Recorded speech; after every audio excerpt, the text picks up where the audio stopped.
तो इसमें सबसे पहले जो हमने एग्जाम्पल की थी,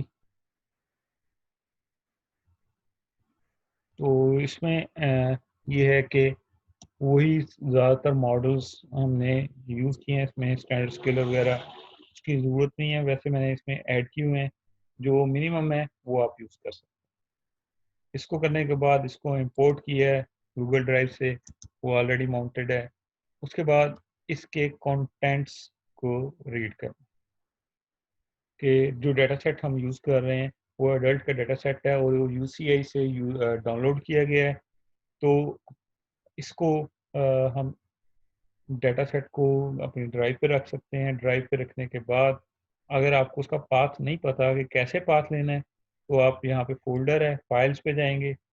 फाइल्स पे जाने के बाद जो जहाँ पे जी ड्राइव पे जहाँ पे आपका डाटा सेट पड़ा हुआ है, उसका क्लिक करके आप उस पर राइट क्लिक करके उसका पाथ कॉपी कर सकते, कॉपी पाथ करके आप यहाँ पे इंसर्ट कर सकते हैं। और पाथ कॉपी किया, अब इसको डाटा को रीड किया। हेडर इसमें नहीं थे हमारे पास, इंडेक्स कॉलम नहीं है कोई भी, और कॉलम्स के नाम हमने यहाँ पे लिख दिए। अब इसको एग्जीक्यूट करते हैं तो डाटा सेट में हमारे पास ये डाटा फ्रेम जो है डाटा सेट के वेरिएबल में आएगा, जिसकी टाइप डाटा फ्रेम। उसके बाद हमने उसमें से चंद एक कॉलम्स यूज करने थे। जो कॉलम्स यूज करने हैं, मैं सेम एग्जांपल यूज कर रहा हूँ जो बुक में यूज की गई है। तो उसमें कॉलम्स जो हम यूज कर रहे हैं वो है एज और वर्क क्लास, एजुकेशन, ताकि इजीली हम अंडरस्टैंड कर सकेंगे किस तरह से ऑक्यूपेशन और इनकम वन हॉट इनकोडिंग कैसे काम कर रहा है। तो इसको एग्जीक्यूट करता हूँ मैं, तो सिर्फ यही कॉलम्स इसमें सिलेक्ट हों। Data set dot head apply किया है, तो हमारे पास ये आ गया। एज न्यूमेरिक कॉलम है, वर्क क्लास जिस तरह से भी हमने इसको देखा है, एजुकेशन, जेंडर, ऑक्यूपेशन, ये सारी चीज़ें जो है हमारे पास इस तरह से हैं। और ये जिस तरह वो गेट डमी से है, तो वो आपके पास क्या करता है, जितनी भी स्ट्रिंग्स हैं, तो यहाँ पे इनकम भी स्ट्रिंग है, हालांकि ये हमारे पास क्लास का लेबल है, तो इसको भी वो कन्वर्ट कर देगा डिफरेंट कॉलम्स में। तो इसमें चेक करना हो कि कौन कौन से कॉलम्स में क्या क्या वैल्यूज, यूनिक वैल्यूज कितनी हैं, तो वो फाइंड आउट करने के लिए हमारे पास वैल्यू काउंट्स का फंक्शन है। फर्स्ट डाटा सेट में हमारे पास वैल्यूज हैं, डॉट जेंडर, जेंडर के कॉलम में देखना है वैल्यू काउंट्स, तो वो हमारे पास 21,790 मेल हैं और फीमेल। अगर इसमें कोई एक भी एम स्मॉल होता तो वो एक अलग से कैटेगरी वैल्यूज बन जानी थी, तो उसको कंसिडर करना था। इसी तरह से ये अगर हम जेंडर की जगह वर्क क्लास को देखना चाहें, तो हम यहाँ पे वर्क क्लास,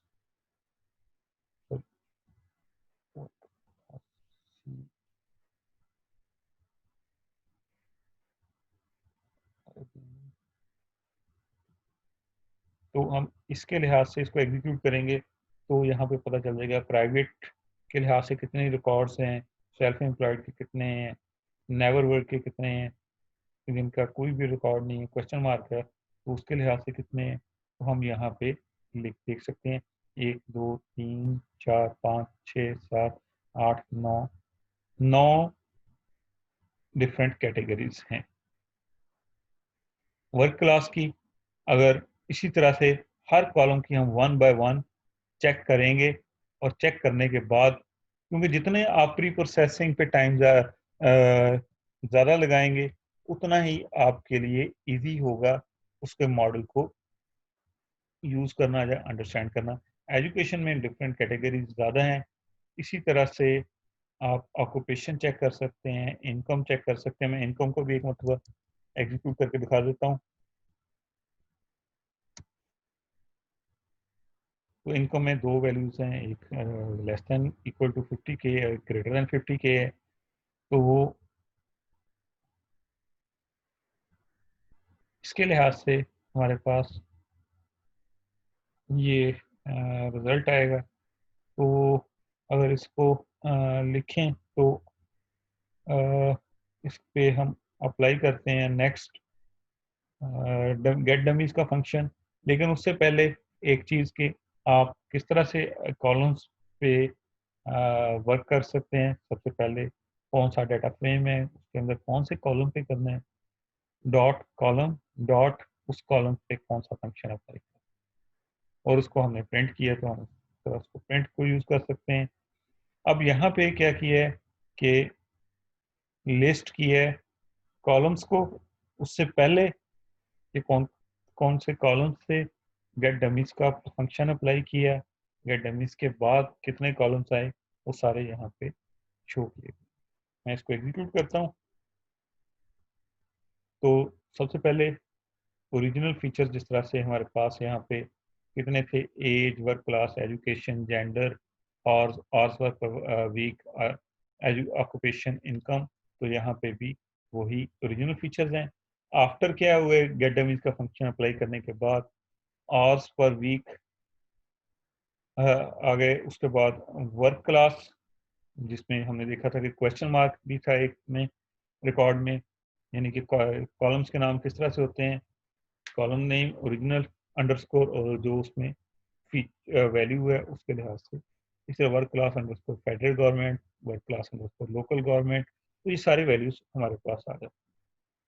इसको चेक करना हो कि ओरिजिनल में कितने फीचर्स थे और गेट डमीज का फंक्शन अप्लाई करने के बाद कितने फीचर्स हैं, तो हम उस पर अप्लाई करते हैं। तो ओरिजिनल फीचर्स में हमारे पास 7 कॉलम थे और फीचर आफ्टर गेट डमीज में 46 कॉलम्स में वो कन्वर्ट हो जाता है। ये सारा काम हम गूगल कोड लैब पे कर रहे हैं।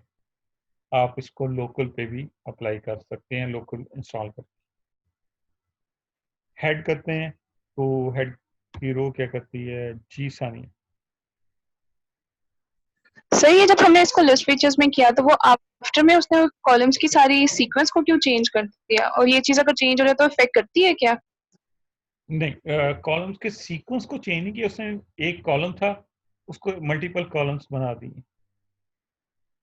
Just 1 minute. जैसे ये ना एज और हाँ जी, हाँ जी, हाँ जी, बताएं। सर जैसे एज है और उसके बाद वर्क क्लास था और वो फिर उसने एज के बाद आवर्स पर वीक कर दिया, उसने उसको इसलिए किया कि उसमें कोई चेंज नहीं आया। एक मिनट, मुझे आपको ओरिजिनल डाटा दिखा देता हूँ। हाँ जी, वो जो न्यूमेरिक फीचर्स थे उसने अलहदा कर दिए जी सर। जी। और उसके बाद आगे उसको अप्लाई करना शुरू कर दिया। इसको अभी देख लेते हैं ये रिजल्ट में कि न्यूमेरिक फीचर उसने पहले किए हैं और बाकी जो है उसका रिजल्ट बाद में। लेकिन यहाँ पे लेंथ मैंने यूज़ किया, पहले लिस्ट यूज़ किया था। लिस्ट में सारे कॉलम्स आ रहे थे, लेंथ में उसके कॉलम्स की लेंथ आ रही है। पहले हमारे पास 7 कॉलम्स थे, अब जो है हमारे पास 46 कॉलम्स हैं। जी सादिया। सर देखें, जब हमने ये इनकोडिंग की इसकी, तो इसके हाँ जी, फीचर्स जो है ना इनहेंस हो गए, 46 हो गए, तो हाँ ये जी, मॉडल की परफॉर्मेंस पे इफेक्ट नहीं करेंगे? अफेक्ट करेंगे, लेकिन हमें कुछ ना कुछ तो इसको न्यूमेरिक फीचर्स हैं, कैटेगरिकल वैल्यूज हैं, तो हमें उसको कन्वर्ट तो करना पड़ेगा और उसके बाद अच्छा सर, वो हम इसको अप्लाई करेंगे कि रिजल्ट क्या आता है। हाँ जी, जी बताएं। अच्छा सर, वो जो एक जैसे मिसानिया कह रही थी इनकोडर का फंक्शन था, हाँ उसके अंदर वो सिर्फ इंटीजर में कन्वर्ट करता है लेकिन उसके फीचर इनहेंस नहीं कर देता, तो जी, फिर हाँ जी, दोनों की परफॉर्मेंस। हाँ। फर्क आएगा क्योंकि यहाँ पे हमारे पास नंबर ऑफ फीचर्स ज़्यादा आ जाएंगे, लेकिन इसका नुकसान क्या आएगा, स्पार्स वैल्यूज ज़्यादा आ जाएंगे। क्योंकि हम्म। एक फीचर था जिस तरह से वर्क क्लास था, तो वर्क क्लास में उसको नेक्स्ट 8 या 9 कॉलम्स में डिवाइड किया है और ज़्यादातर वैल्यूज जीरो, सिर्फ एक वैल्यू 1 आ। तो ये इस तरह की चीज़ें इम्पेक्ट करेंगी। ठीक है सर। सर जी, सर एक तरह से तो और भी फर्क आएगा ना कि हमारा टारगेटेड कॉलम भी ऑलमोस्ट अक्सर 10 पे डिपेंड करता है, तो अगर ये बाकी सारी वैल्यूज भी 10 हो जाएंगी तो। बाकी सारी वैल्यूज 10 टारगेट वैल्यूज से मुराद के क्लास लेबल। यस सर, जो लास्ट हमारा होता है आउटकम हाँ जी, कॉलम जो क्लास होता है। लेबल लेबल जो है सुपरवाइज मशीन लर्निंग में जो लेबल है, जी जी जी जी हाँ जी, जी तो सर। उसमें हमारे पास बाइनरी क्लासिफिकेशन हो तो दो होंगी क्लासेस, अगर दो से ज़्यादा हैं तो फिर उसके लिहाज से उसको मल्टी क्लास के लिहाज से उसको हैंडल करना पड़ेगा। लेकिन अगर आप उस पे ये अप्लाई करेंगे उस कॉलम पे भी, इस केस में हुआ है इस डेटा सेट में, तो उसके लिहाज से भी उसके ना दो कॉलम्स बना देते हैं। वो भी मैं आपको शो करवाता हूँ कि कैसे दो कॉलम्स बना देते हैं। तो हेड में अगेन फर्स्ट 5 रिकॉर्ड्स आ रहे हैं, और ये एक को जिस तरह से अभी पहले रिकॉर्ड को देखते हैं। पहले रिकॉर्ड में एज 39 है और स्टेट गवर्नमेंट है, तो स्टेट गवर्नमेंट के यहाँ पे देखें कि जब हमारे पास स्टेट गवर्नमेंट आ रही है तो सिर्फ उस कॉलम में 1 है, बाकी सब में वैल्यू 0।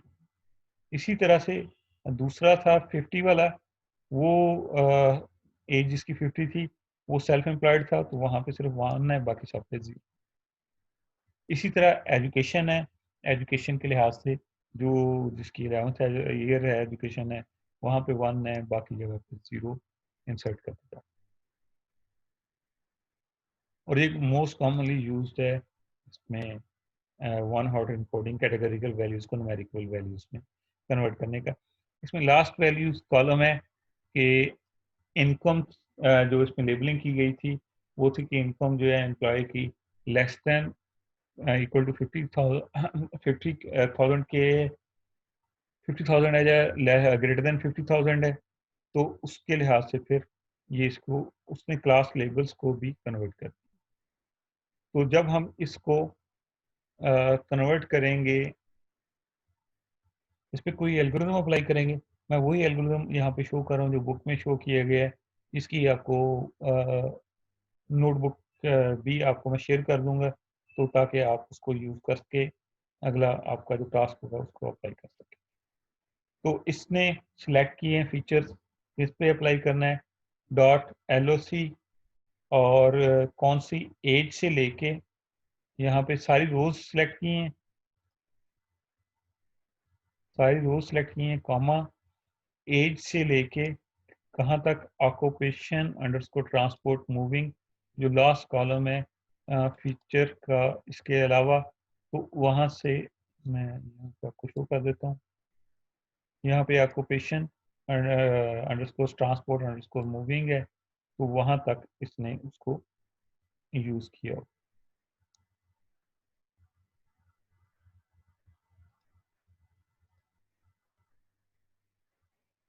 तो उसके बाद इनकी वैल्यूज लेनी थी फीचर्स की, तो डॉट वैल्यूज गेट की वो एक्स में, और इसमें सिर्फ वो डाटा जो है डमीज डाटा जो जिसमें हमने स्टोर किया था, तो उसमें ग्रेटर देन 50,000 के लिए वैल्यूज गेट की हैं वाई में, और इनकी शेप प्रिंट की है। तो 32,561 रिकॉर्ड रोज हैं और 44 कॉलम्स हैं, और आखिरी दो कॉलम जो हमारे पास थे वो फीचर जो क्लास लेबल थे उसको दो कॉलम्स में कन्वर्ट किया था, तो इसलिए दो ओरिजिनल हमारे पास 46 थे, तो दो वो हैं। और वाई की शेप भी वही है, यानी कि नंबर ऑफ रिकॉर्ड्स एक्स में और वाई में सेम है, वो सेम होने चाहिए, तो तभी हम इस पर कोई भी एल्गोरिथम अप्लाई कर सकते हैं। नेक्स्ट लॉजिस्टिक रिग्रेशन अप्लाई की है, और लॉजिस्टिक रिग्रेशन पहले ट्रेन और टेस्ट में स्प्लिट की है, और जिस तरह से ये हम देखते आ रहे हैं टेस्ट डाटा ट्रेनिंग डाटा, और स्प्लिट करने के बाद हमने लॉजिस्टिक रिग्रेशन का स्कोर या देखा है, तो वो 0.81 हमारे पास स्कोर आ।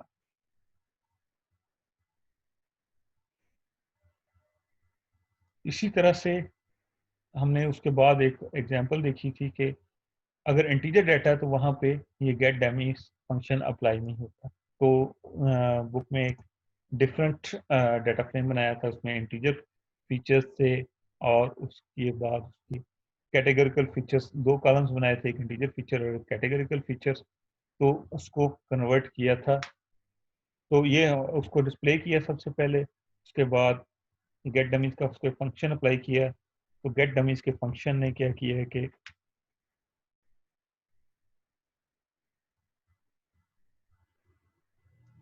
उसको कन्वर्ट कर दिया है, इंटीजर फीचर्स को सिर्फ नहीं कन्वर्ट किया है, सिर्फ कैटेगरिकल फीचर्स को उसने कन्वर्ट किया।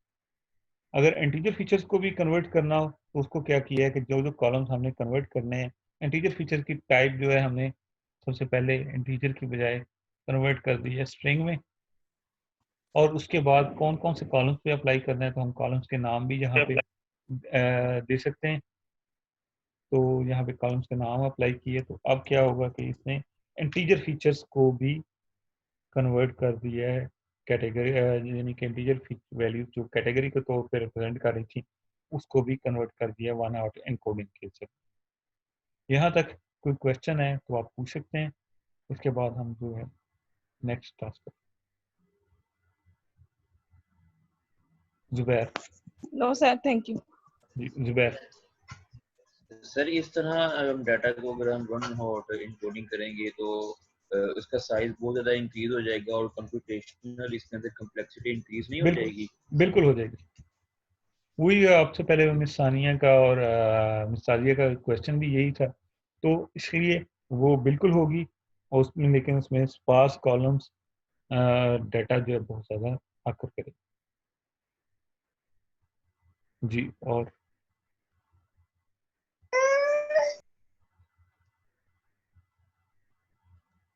चलें, ठीक है जी, थैंक यू वेरी मच।